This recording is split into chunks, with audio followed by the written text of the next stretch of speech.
Mr. W.S. Smith. Hello, information, can I help you? It's due in at 7:20 this evening, that's from Monasteer. 7:20. Thank you. Bye-bye.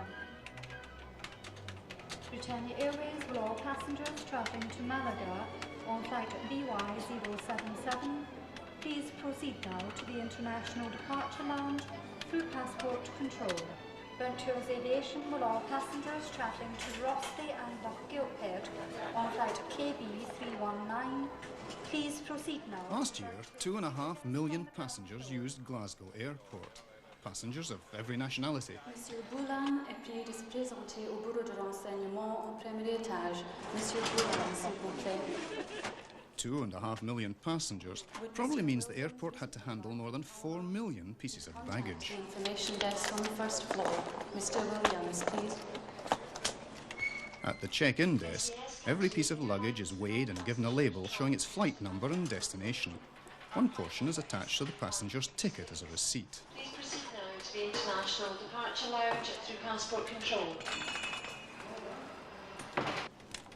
Loganair. After check-in, it goes to the baggage sorting area where it's loaded on trailers according to the airline label. Proceed now to gate number 21. The flight has been called. You go through anytime you wish. Oh, okay. British Airways will all passengers travelling to Stornoway on flight BA5832 please proceed now to gate number 23. The baggage trailer usually goes out to the aircraft stand about half an hour before the flight's due to depart.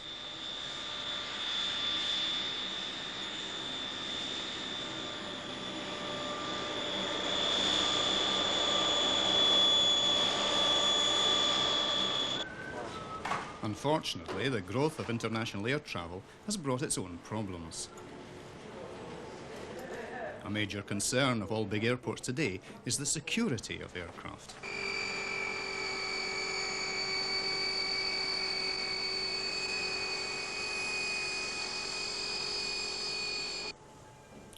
The increase of terrorism in the air has made it necessary for airports to install costly systems to combat the hijacker. No system is foolproof, of course, but it can pose extra problems for a hijacker.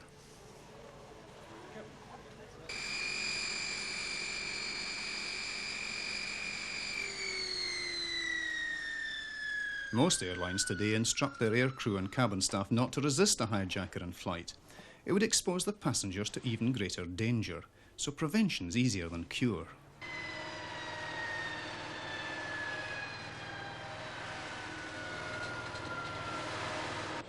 But every extra check causes another delay in the system.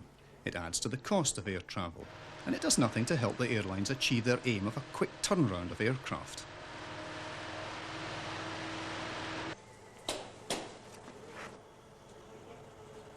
Above all, each new security check is another restriction on personal liberty, making airports seem more like fortresses than places from which people can travel freely throughout the world.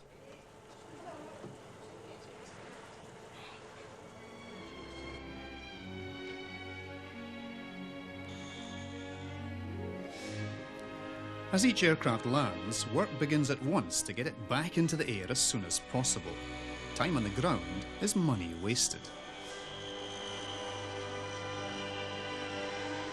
Luggage is loaded aboard the aircraft by the apron service staff as another batch of hopeful tourists set off for the sun.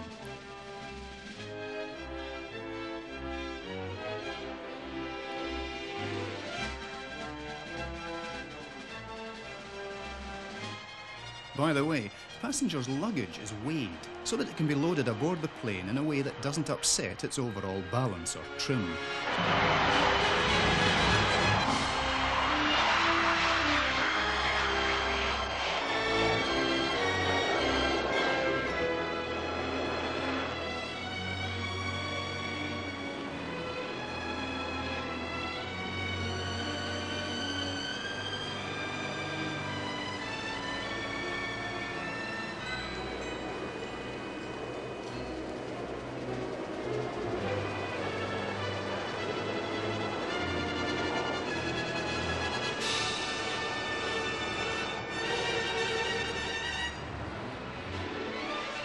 Several firms compete for the contracts to supply meals to passengers in flight. This particular company Aircraft Catering Services offers a number of menus from which the airlines can choose. But the business of preparing and dispatching the meals can be very tricky indeed. We can only prepare the meals a certain time in advance, a maximum of 8 hours beforehand.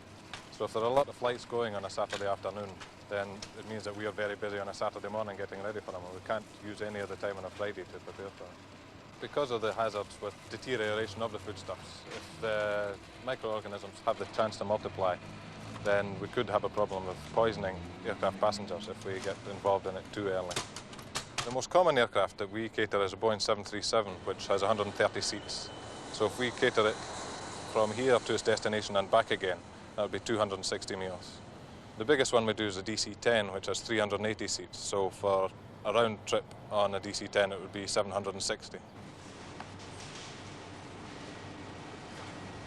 The crew catering is very important because they have to live virtually all the time on the food that we provide for them, because they live in the air virtually. And also the co-pilot and the pilot must get different foodstuffs in case one of them gets food poisoning. The other one will still be alive to bring the aeroplane down safely.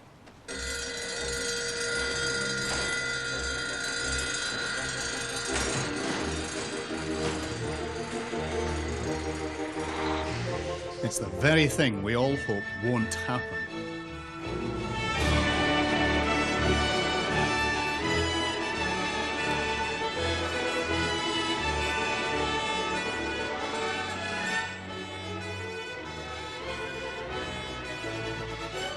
In emergencies, the fire service takes the shortest route to the incident.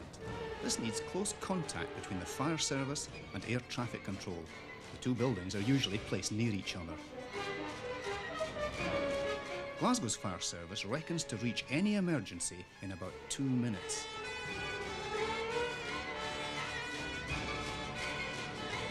This is only a training exercise, of course, but it's treated just like the real thing.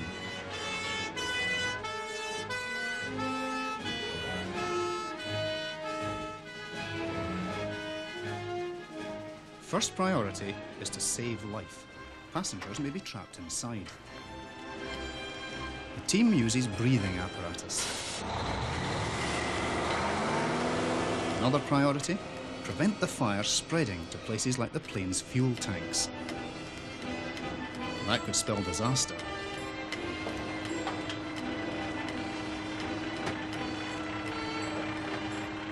By law, a commercial airport that serves the general public can't open for flying unless there are firemen on duty ready to move at once to the rescue of trapped passengers. Members of the airport fire service are trained at specialist fire schools where they learn to deal with the many different types of emergency that can occur at an airport. Every year, a small number of people die in flying accidents around the world. Any waste of life is dreadful, of course, but it's only a tiny proportion of the 600 million passengers who fly each year. Flying is one of the safest of all forms of transport.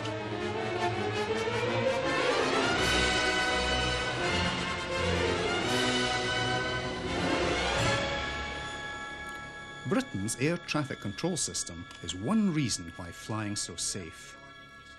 No planes can move in the airport or in the air without the permission of the air traffic controller.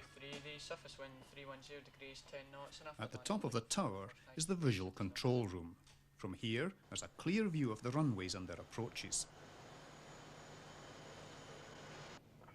The ground controller. 5815, good afternoon. You clear to stand number 23. He controls the movement of aircraft on the ground before they reach the runway or after they leave it. The air controller, with a trainee here, controls the runway that's in use.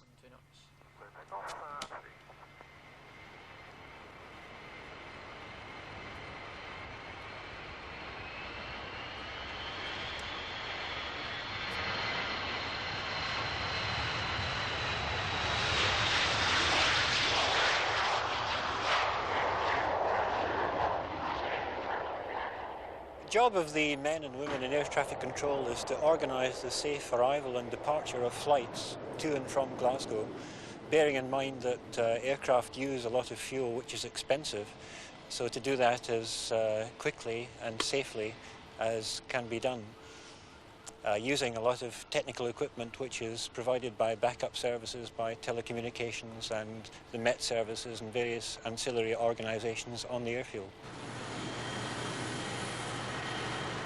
Tell 7, give way to the 748, then you clear to link 5.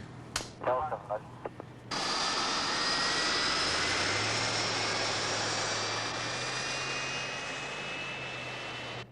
Aero time 007, clear next left, and contact ground 121.7, wing clear. Next left, 121.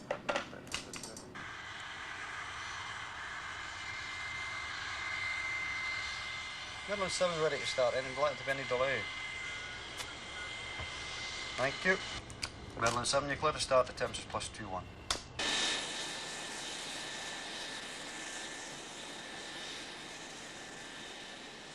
Downstairs on the tower is the approach control room, where the radar screens are housed.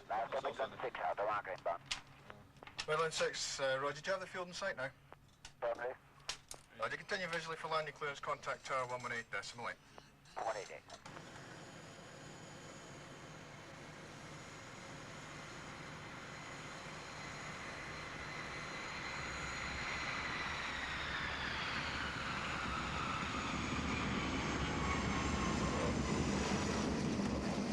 With radar, the radar controller covers an area about 40 miles in radius round the airport, and he links up with the main Scottish air traffic control at Prestwick. 5705 for positioning and traffic, turn left heading 205.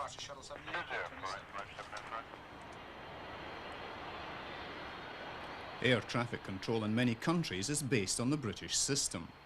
Many foreign students are sent to Britain for training, and, after all, the official international language of aviation is English. 328, the surveillance radar approach terminates 2 miles from touchdown. The obstacle clearance limit 520 feet, 308 glide path, check your minimum. Control check, This instrument records all conversations between air and ground involving the control tower. The recording is normally kept for a month, then destroyed.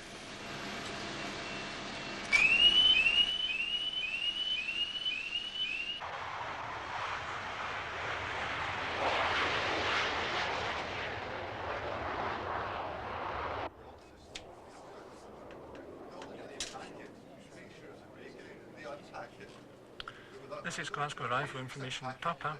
The runway news is 23, under 14 at 20 weather, surface wind 290 magnetic, 14 knots, 10. An air traffic control assistant records a report of weather conditions at the airport and a note of any local problems.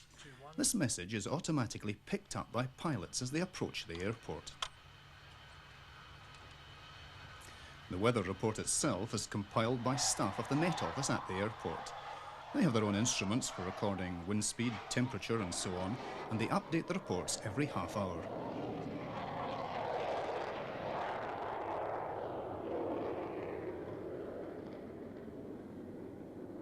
Good afternoon, ladies and gentlemen. Welcome aboard this Loganair flight to Barra. Flight time today approximately 45 minutes, and we'll be climbing up to an altitude of 8,500 feet initially. Please check the seatbelts securely fastened. Also have a look at the flight safety leaflet, please. That's located in the seat pockets in front of you, pointing out the emergency exits on the aeroplane. 2 in the forward cabin, 1 either side, the door by which you entered and 1 opposite. Life jackets are located under the seats. Hope you enjoy your flight today. Thank you. Glasgow is not only an international airport, it's also important for internal flights. Loganair planes fly to many parts of the Highlands and Islands. This flight is taking passengers to the island of Barra in the Outer Hebrides, and the flight normally takes just over an hour.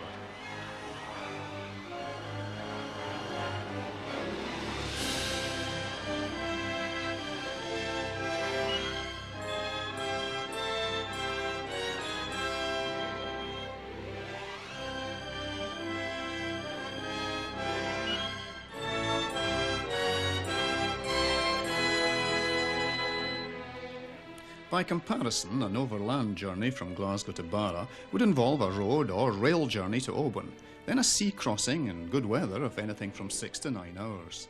Not much fun for a baby. This way, even mum can relax and enjoy the scenery.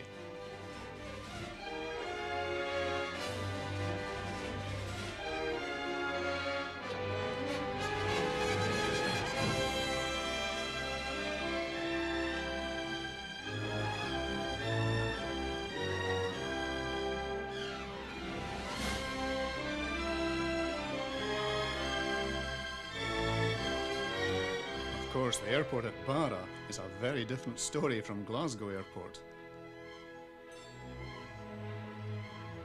For one thing, here the plane lands on a beautiful white sandy beach. There's a snag, of course, because the tide comes in twice a day and covers the beach, so the flight timetable has to take account of this.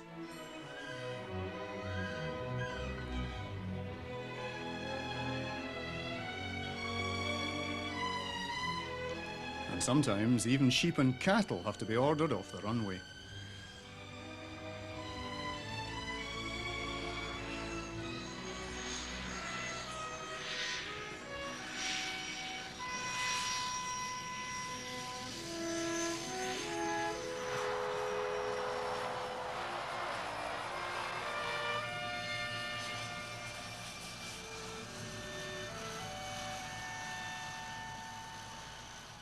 The terminal building at Barra is simple enough, but it's equipped with all the facilities an airport needs.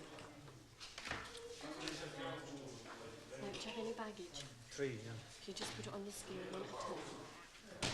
This is a small airport and there are 4 of us staff, 3 firemen, 2 are part-time, 1 full-time and myself. And we generally have 1 flight per day, 6 days a week to Glasgow. And we have 3 flights per week to Benbecula and then on to Stornoway. The major concern of all airports is the safety of passengers. And to do that, we check the beach. We check that the tide is outside all the markers and the beach is firm. If there are any wet areas, we inform Glasgow before the aircraft takes off. The pilot's then aware of the situation of the tide and weather conditions. One way that this airport differs from most other airports is the fact that we're governed by the tides. The tide comes in twice daily, and obviously when the tide is in we cannot land or take off.